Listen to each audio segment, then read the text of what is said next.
Hey, what's shaking, everybody? It's Sunday. We're living the hobby high life, and we hope you are too. Thanks for stopping by. I'm GK, as always, and we're here today to kind of share with you some of the mail that's going out today. And although it is Sunday, you might say, GK, man, why are you shipping on Saturday or Sunday? And the best answer I can give you for that is, we ship on Saturday and Sunday because not a lot of other people do. And from the buyer's perspective, like when I'm a buyer and I'm buying cards, if I buy a card, let's say on a Saturday night, and either that night or on Sunday morning, I get a shipping notification that the card's on its way, man, that's good stuff. It's hard to compete out there, and there's a lot of people selling cards right now. I think if you do a search, you'll see hundreds of thousands of cards listed. So anything that we can do to kind of create like an edge or set a difference between us and anyone else out there selling cards is something that, we can't afford not to do it. So we've got 2 bubble mailers going out. This one right here is a 2018 encased Cortland Sutton BGS 9 graded card that comes in encased. I wish I could edit videos better to add in the pictures, and we're going to work towards that point. But anyway, that was a pretty good sale. And then we have just a handful of PWEs. It looks like 5 other PWEs that came through last night. So that's good. I mean, it really about a $65 day in just card sales. We do have like a book to send out. And, part of that, it's not a card sale. And the number that it added to our total gross wasn't that big. I think like $5 in all. And then after shipping, we're down to about $2. But the good thing about that is, even though we have over 1,800 card listings, we do have a handful of other stuff listed. And it's kind of a carryover from when we started selling on eBay, where it kind of wasn't enough just to sell a single card. We weren't getting a lot of traffic, and we weren't generating a lot of sales momentum. So if you're in a position where you're just kind of starting out, I would recommend list other things other than the cards, because you never know what's going to sell. One thing I'm learning in this journey is there's a buyer for everything. And sometimes those purchases can jumpstart your card sales. And so that's really what all that was. I'm going to spin the camera around real quick. I'm going to talk about some mail and then a couple of other shipping deals. And I'll let you get back to living the hobby high life on your time. All right, we're back. That was pretty quick. Let me grab these eyeballs real quick.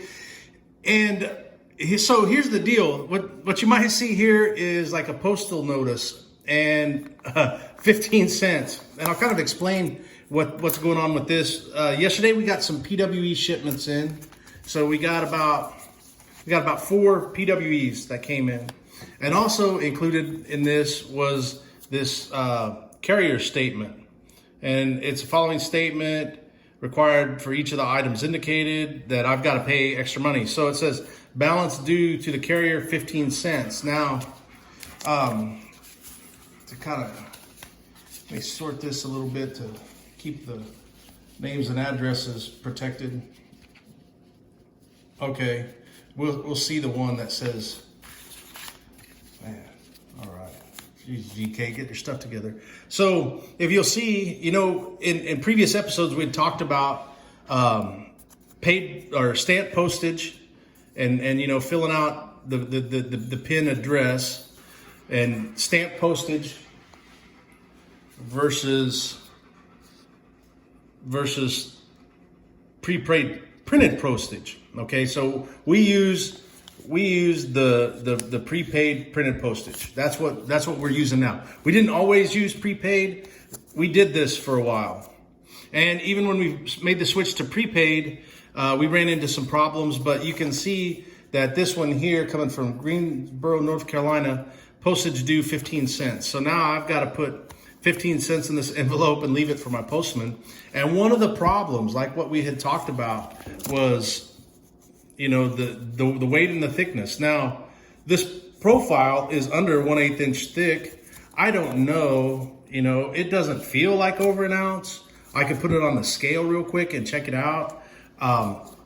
Any of the stuff that I mail, I make sure that I weigh it and I pay the postage for it, but you can just see one profile is bigger than the other. So that's kind of what I was talking about a few episodes ago about inconsistency in post offices. You never know. I don't know if this happened at the origin, they're in Greensboro, North Carolina, or did it happen at my post office? This is the first time I've seen it buying cards, but I'll go ahead and we'll go ahead and we'll give the postman 15 cents. We do so much commerce by mail that we can't really afford to not keep the postman happy. So everybody pay your mailman, leave them treats, give them ice cream, do whatever you got to do.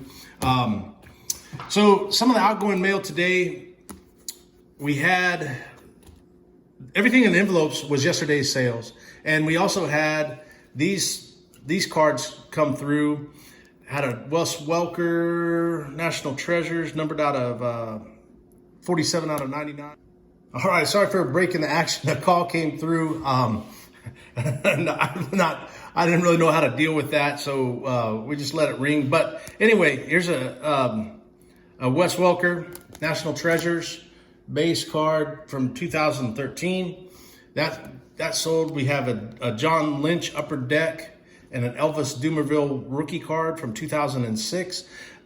These are 75-point top loaders. And I know in the past we had talked about I used 100-point top loaders, but I can also fit, or you can too, you can fit 2 sleeved common cards in a 75-point top loader, which is great for this PWE shipment.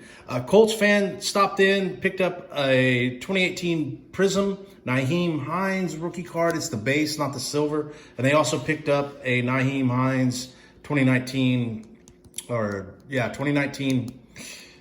Contenders Draft Picks season tickets. Had a Vikings fan stop by, got a 2019 Prism Unstoppable Danielle Hunter, and a 2019 Draft Picks Adam Thielen.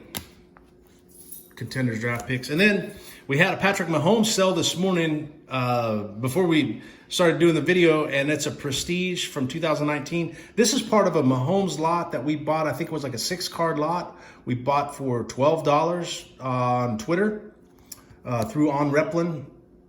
And I believe all of them have sold. And they've all sold for around $3.75. This one is the last to sell. And I don't know about these Prestige banner season inserts. They got kind of a funky color scheme. And that can be the only thing that I would know why this didn't sell as fast as the other Mahomes. But nonetheless, we were in at $2. We're out at $3.75 after shipping. That takes us down to $3.25, and fees were about $3.15. So about $1.15 per card, which, hey, I realize no one's getting rich on $1.15, but it can build momentum. Like we said earlier in the video, we're looking at about a $65 day in sales. So these 2 cards here actually go to this buyer. So this buyer stopped by, he ordered some cards, we packed them up. We got another order later in the evening for more cards to the same buyer, and we have a decision to make. Do we ship these out and incur the extra shipping? If you can see, those National Treasures base cards are thicker. That's a 100-point top loader and a 75-point top loader. That's going to be too thick to send through the mail. I don't want to send a PWE, right? I want the cards to get there, especially since the guy had already bought like a 8 lot and we bundled it up. It was over that $6 shipping threshold, so we bundled up. So what we're going to have to do is basically I'm going to come in here and I'm going to take a razor and cut right along that edge real gently to lift that label. Now, when I set these labels up, you can see there how much it is, 4 ounces. I always overweigh a little bit, right, to leave me some room. So I ought to be able to slide these in there into the cardboard and bubble wrap and still not exceed 4 ounces. So that's what I'm going to try to do. And even if I have to burn the label and make a new one for weight, that's what I'll do. But just, I wanted to bring that to you guys' attention to let you know that, it's not a bad thing to go back and add to a shipment. Like, we'll put these cards in there. The buyer will get everything at once. We'll be able to upload tracking for these cards, for these purchases right here, which is kind of a big deal, because shipping PWE is, you can't leave tracking. And if you're looking to be an eBay top rated seller, that's a big part in becoming a top rated seller, is that tracking uploaded on time. So one of the things that happened to us when we made the switch to majority of PWE sales was that we lost top rated seller status. Now, I will say this, it doesn't bother me at all to no longer be a top rated eBay seller. We're still rated above standard. We've generated more feedback. The increase in sales was worth the loss of a measly title. So that's it, and that's that. I'm going to get back to enjoying the hobby high life on a Sunday. Might even twist the top of a high life later on after algebra season is complete and the yard work. Have a great day. Thanks for stopping by. We hope you enjoyed the content, and we'll see you again soon.